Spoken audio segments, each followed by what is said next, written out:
And looks like the game is starting now. Here we go.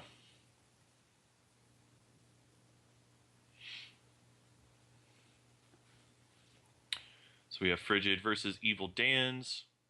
Frigid choosing to play first. Yeah, not what you want to see the first time you load up your hand in a match with potential huge potential prizes there. That one shard hand easily thrown back. Frigid takes in the sixth though. We are looking at four shards, Stormcloud and Cerulean Mirror Knight. Stormcloud and Cerulean Mirror Knight sitting next to each other are pretty okay. I think when you're playing on the play, there's not a whole lot Evildans can do to stop this aside from an Inquisition, and I'm not sure he's running them. We've looked at the deck list. I don't think that that's necessarily the threat, is it?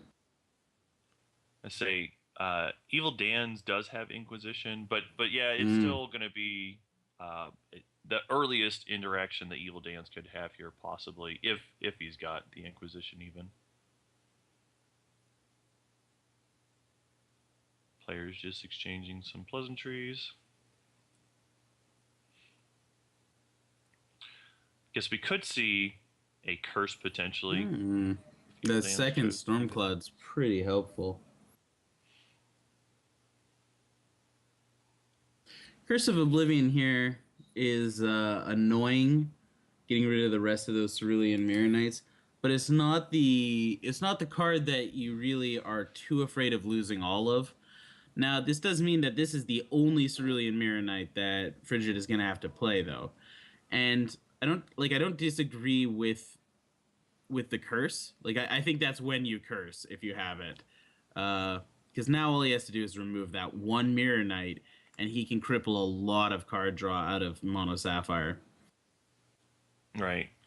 He just has to hope that he can dodge the storm cloud coming down on Right. turn 2. Well, and he finds out that he can't because here's the Inquisition. Let him see his hand. Yep. As we said, that was the only scare really, but there it is. Yep. Drawing the duplicate storm cloud off the top was quite fortunate for Frigid. Yeah, if that was a shard right now, Frigid would be in a really tough way because next turn, Dan is going to be able to remove. Well, it's theoretically going to be able to remove the Mirror Knight with either Crackling Rot or Murder. Like those options open up at that point. Obviously, Yeah. he's not running Crackling Rot, but Murders open up as an option. Right. It looks like, yeah, Frigid says, I'm not going to take any chances. I'm just going to go ahead and make sure I at least get my 2 inspired cloudlings out of this. Yeah. Although, well, yeah, I suppose that is the best way to deal with it. Gets a splashy out of it, which is fairly fortunate because that's an additional card draw there.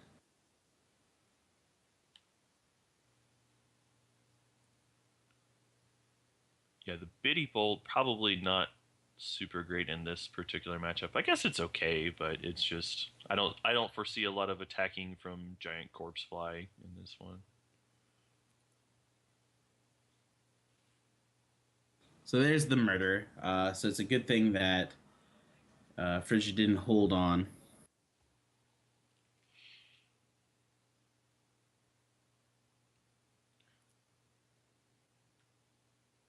I've as much as I've ragged on it, I have to say the curse they are taking out the Mirror Knight is really going to make a difference in this matchup now. Yeah, having the early the card draw early is murder gone. like that. Yeah. Yep.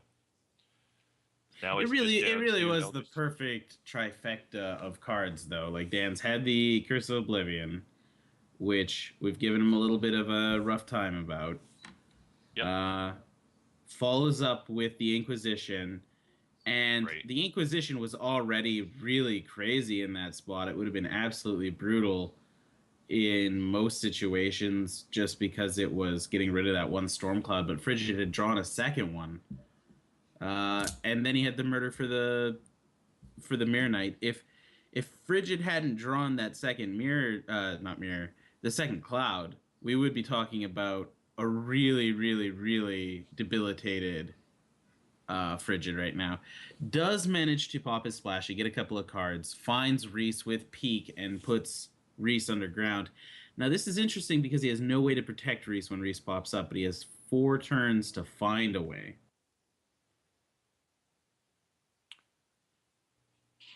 Yeah, Evildans has got a couple of ways to be able to kill Reese at quick speed as well too. In addition to the murder, he's also got the terrible transfer as well.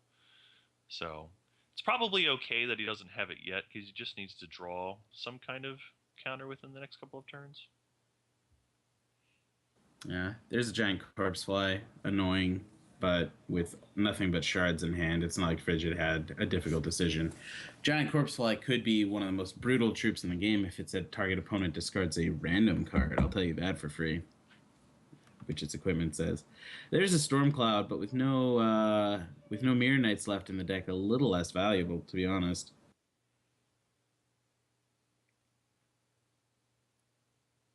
Yeah, I think you just go ahead and It's like having draw your to butter without your bread. That's true. They are good friends.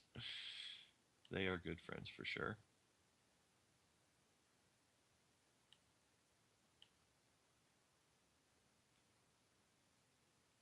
Oh, hey, Penta. Looks like somebody is streaming Cabal's game for him. If we wanted to jump over to that later, see how it goes. Nice. The more streamers we have, the better, so that's awesome. So we see Evildans here playing another shard. He does have enough resources for terrible transfer now if he does have it in hand. So here's the swing. Do you trade your Biddy Bolt here? I mean, I figure you do. Yeah, you got to avoid as much damage as possible when you, especially when you're playing against Gaza, because as I said yesterday, like that little bit of a health swing actually turns out to make a huge difference. Like, yeah, it doesn't seem like a whole lot, but if you start at 23 and your opponent starts at 17, it's a huge difference. Like that's the reason that the first few arena games are very easy. Is because your opponent starts 5 health down on you. Yeah, I think I would probably trade there as well. Just seems like trading off the 2-1 for the 1-1 that replaces itself is the way to go, especially when you know you've got the Reese tunneled and you want to be able to draw ways to protect it because really the 1-1's not going to win the game for you. It's going to be the Reese at this point. Yeah. One of the unfortunate things about the mono sapphire style of deck list is it's very clear what Reese is when he's tunneled. Like there are no other sapphire tunneling troops in these Yep. top 8 brackets. So so not only do you know what that is, but you also know that Reese has been tunneled just to get its ability. Like and that's kind of a like I love me some Reese the Crust Crawler, but it certainly is a huge negative strike to know that to get the most value out of it, you have to leave it underground for 4 turns. Yeah, it is annoying that you can't just play it and get the same effect. That would be really absurd. Yeah, tunneling it is usually the right way. I've had a few games where just playing it was right, but yeah, you 9 times out of 10 you'd rather be tunneling it.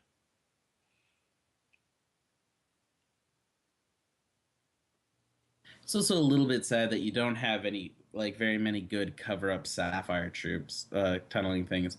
Like in Ruby, you have a lot of oh, it could be this, it could be this, it could be this. Could be In Cushy Swing, could Sapphire, be Strap in Deck Brawler. yeah, in Sapphire, it's Reese. This is the same Reese it's always been. So we see the storm cloud pop itself here, and when the storm cloud pops itself, we do get a fortunate look at a couple of thunder puffs and a splashy. The thunder puffs are probably the least useful of the clouds in this matchup for Frigid, but splashy's got to be the most useful, I would say. Those card draws are going to be important for him. Yeah, Splashy seems like the best one in this matchup for sure. You Just being could able to. tunnel spy. You could tunnel spy, but the thing with subterranean spy is it's a tunneling too. So first of all, you know immediately on turn 2, and second of all, nobody's running it right now. So there are no Yeah, subterranean spies in our top 8. here we see why the Splashy is so good, being able to just dig deeper for more answers. Yeah, and Frigid just can't let that pack. Like he obviously wants to hold that counter magic to save his Reese, but he cannot afford to let Pact of Pain hit the board.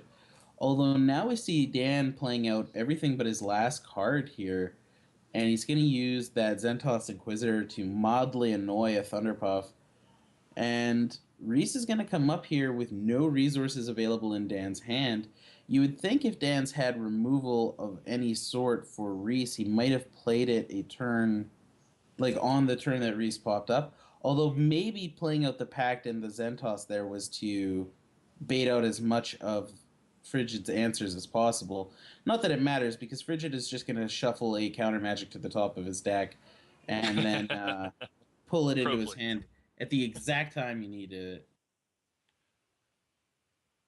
Yeah, getting the counter magic there, great. Also okay because he does have the backup there just in case things go badly. So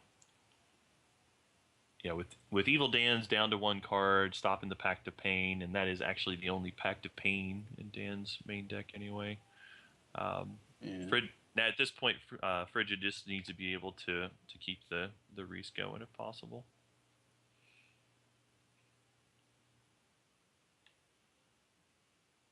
Yeah, now kind of the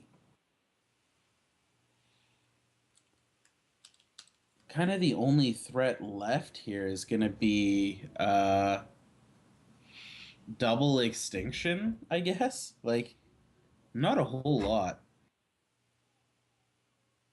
Double Yeah, terrible transfer would help, but that depends on uh what robots Reese creates.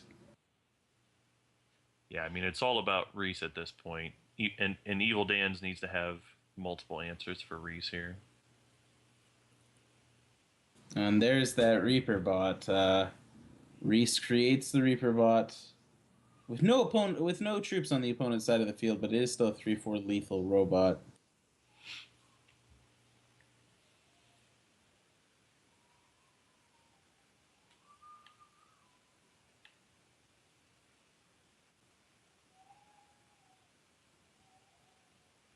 Getting an early report sounds like Genie won 2-0 over Fensale.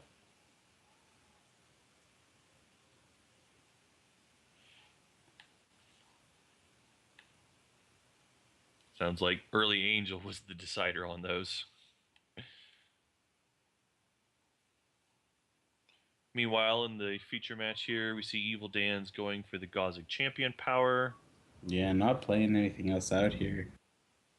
We know that he's got the Terrible Zentos Inquisitor. transfer.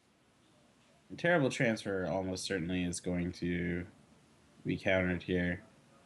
Now, it is worth noting that I think Frigid actually could have just let that through. He doesn't want to, but like he's got a pretty impressive board state if that's the removal that Dan's is using.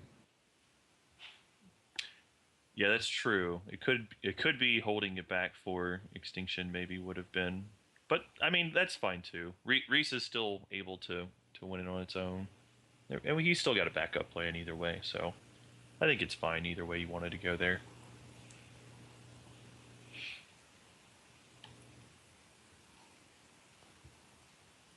There's that Mecha T Hex.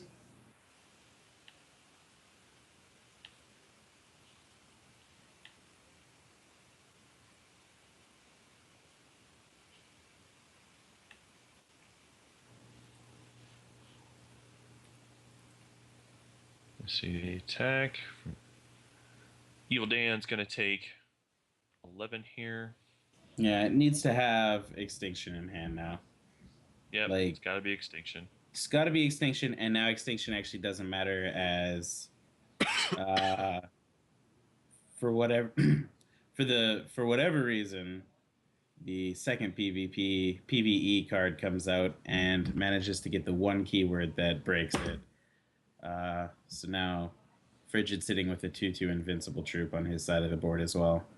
That's Well, we know he's got XI, so he can nuke the power on it anyway. yeah. Zenthos Inquisitor certainly could make VV111 not that big of a deal, but it would still be the infinite blocker on the Right, ground. Oh. right. There is no challenge top 8. We're not running this out of challenge. Yeah, and it ends up not mattering here. No extinction. Frigid wins game number 1 here.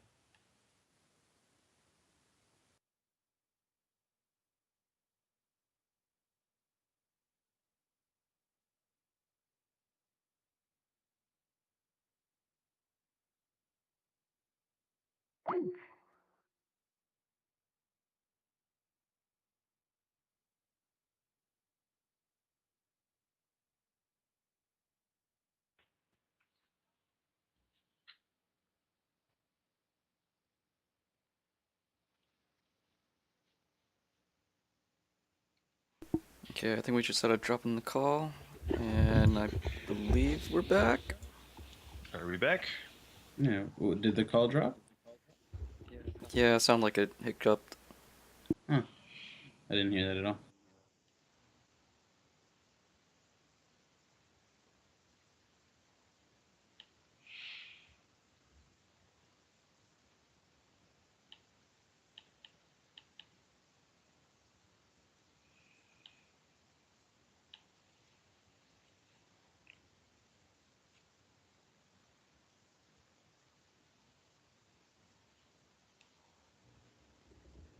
All right. So it looks like they're getting into that next game.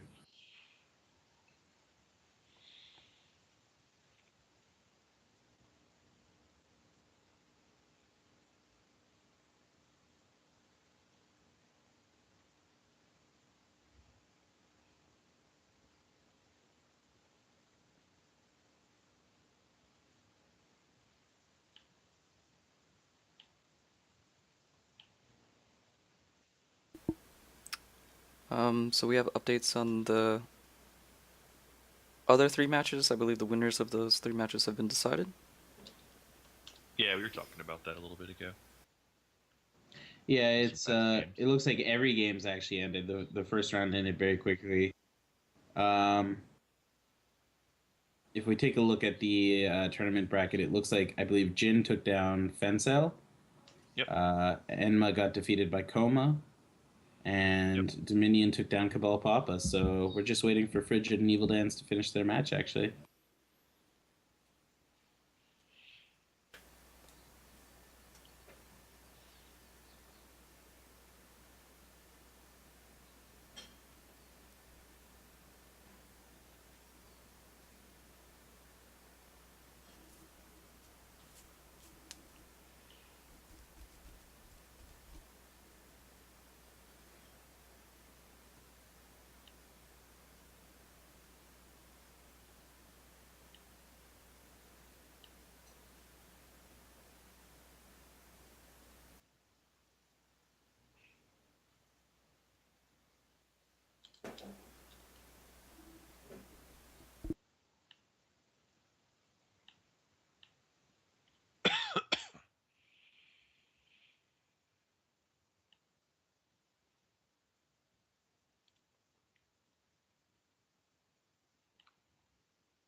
So you can talk about that on the stream there too, Panza. Okay, so we went over this yesterday, and it's not a discussion that I'm really very happy having because, like, the reason that Reese didn't get some sort of tentative ban, maybe it wouldn't have been banned, but we didn't get time to discuss it because we didn't find out about the PVE card creation until the very last second. Well, very near the last second. The thing is that a lot of people have been happy to say, "Oh, well, Reaper Bot and VV113 or 1311 aren't that great," and it's true. They're not. They are not the best robots that you can create. There are 3 robots in particular that you can create with Reese that very drastically affect the board state, and there's one more that matters quite a bit in a lot of matchups. You've got Drew's the Colossal Walker, you've got the Tectonic Mega Hulk, and you've got the Jank Bot. Now, all of those are very good power and defense for their things, and they do very powerful things. Right. Like, you cannot dispute that. Finally, you have the Terrabot, which is a 3/5 flyer, which is almost Right. unequivocally impossible to deal with in the sky for most decks. So the next match is firing up, but I'm still going to finish this thought process as they draw in. Finally speaking, you have a lot of trash. There is so much trash in the robot pool to pick from. Just because you're not getting a worker bot doesn't really mean that much. You can get a 0/0. You can get A you can get an 3/2. overtime bot. You can get a 3/2. You can get multiple 2/2s. You can get a 4/2. Yep. Yep. To then get a 3/4 lethal that potentially grows 3/3 just for you removing your opponent's board is a huge deal. And a troop that can be invincible is fine. Just because VB 1311 and Reaper Bot are okay doesn't mean you haven't improved the pool that can draw from. The Reaper Bot in particular can be the issue. They're not too broken. I agree, they're not broken, but they do change the pool of what Reese draws from. So unfortunately, we see Evildans drawing to 4 here. And then to 3. So I think we see why he said to cut off to the other stream. Do we not have the stream showing? Yeah, no, all trash robots win you the game with Grolk. I wasn't saying that they aren't winnable, winning the game. Just because a card isn't good doesn't mean it can't help you win the game. Yeah, Penta's point on this is just that, hey, having these other robots that are PvE that can be created makes it better than what it's intended to be, because these new robots are on average better than your average robot. And that's really what he's trying to say here. So Yeah. not saying we would have necessarily banned it even. We're not going to even go into that. It would have been nice to give people a better heads up about it at the very least, because a lot of people, despite the fact that we talked about it for an hour at the beginning of the stream, Yeah, we did. We're like, what? It can create Reaper bots, and we were just like, yeah, okay. So this game that we're a little bit talking over here, Evildans is in chat. For those of you that can't see that, he mentioned he mulled to 3. This basically isn't a game. Got some bad RNG. Yep, that guy did mull to 4. Evildans said he got some pretty bad draws here. Oh, mulled to 3. Ooh, even worse.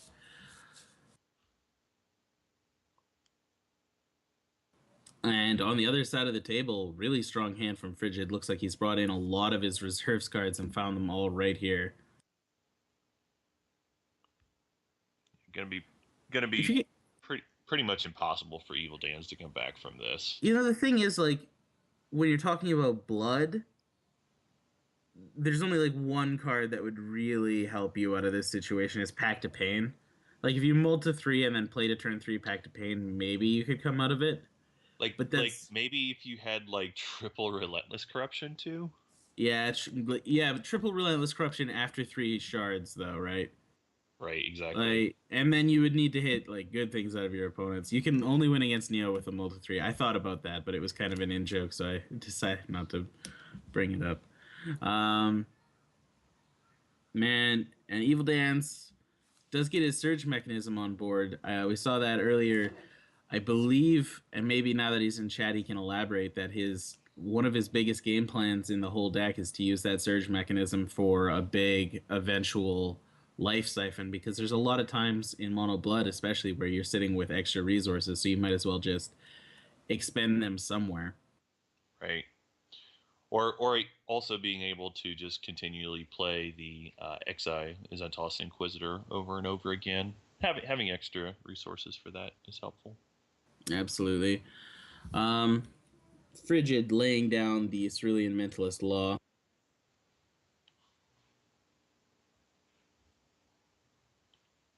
Even if you add removal for this, that might not be the card you want to remove here. Yeah, it's.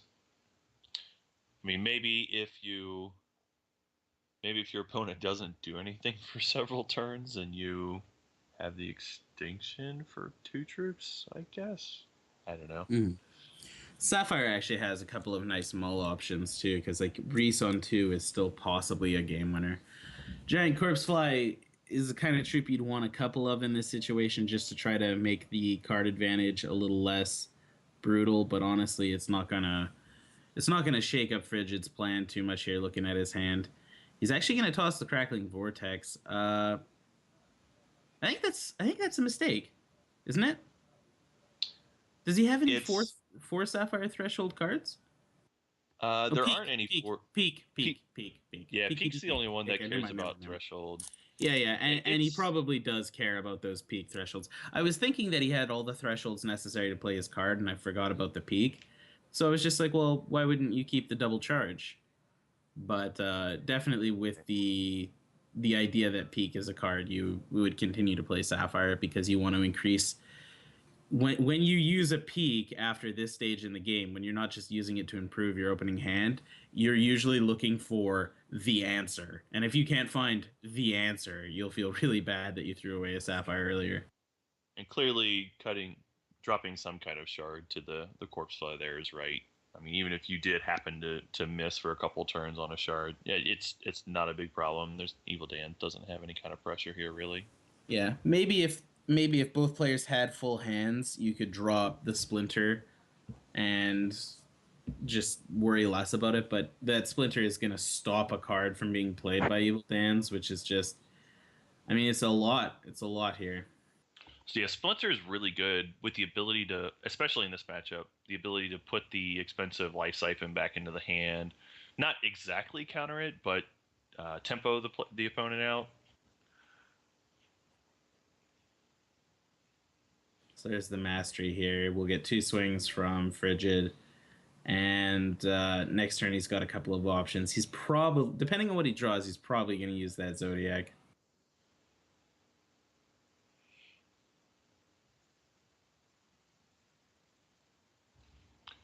Yeah, I would expect that too.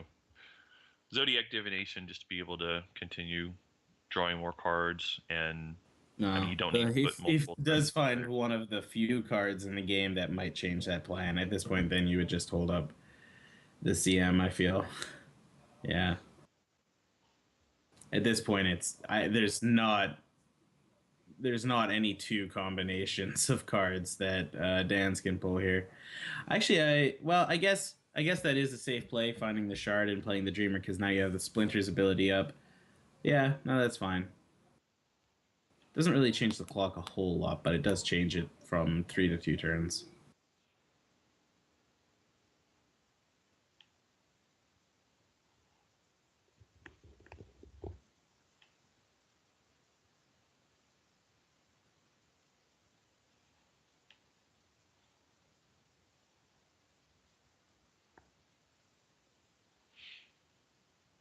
Well, there's that Pact of Pain.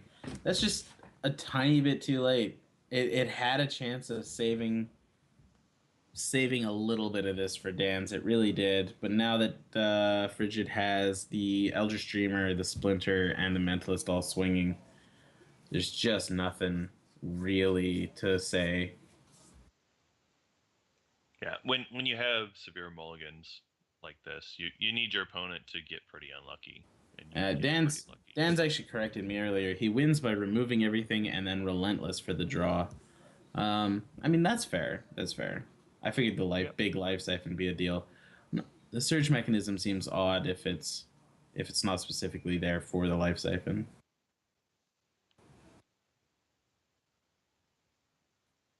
No, I think he means how does he possibly win this particular game on the mulligan so Oh crazy? yeah, that Like he'd yeah. have to hit something like that. I think is what he means.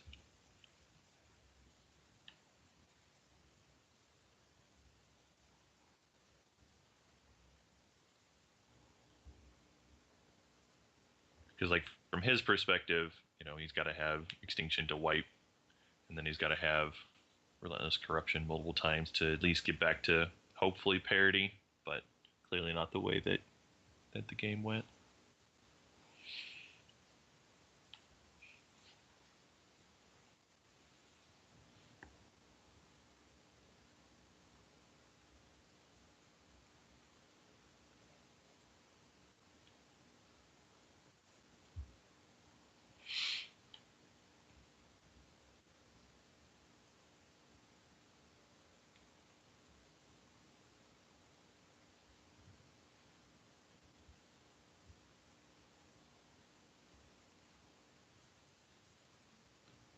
Dan's pausing here.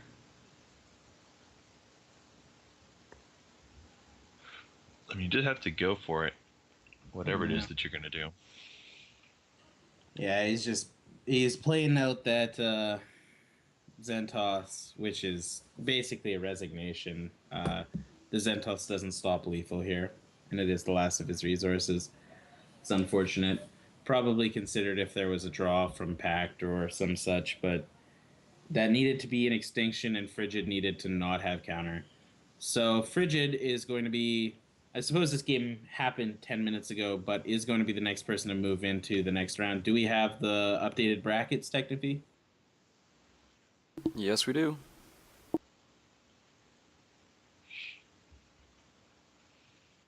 As soon as this game is official.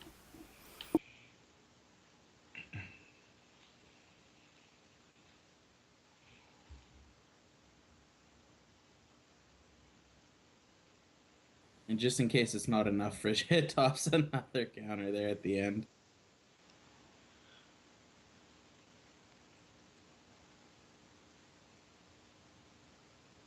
And that is the game.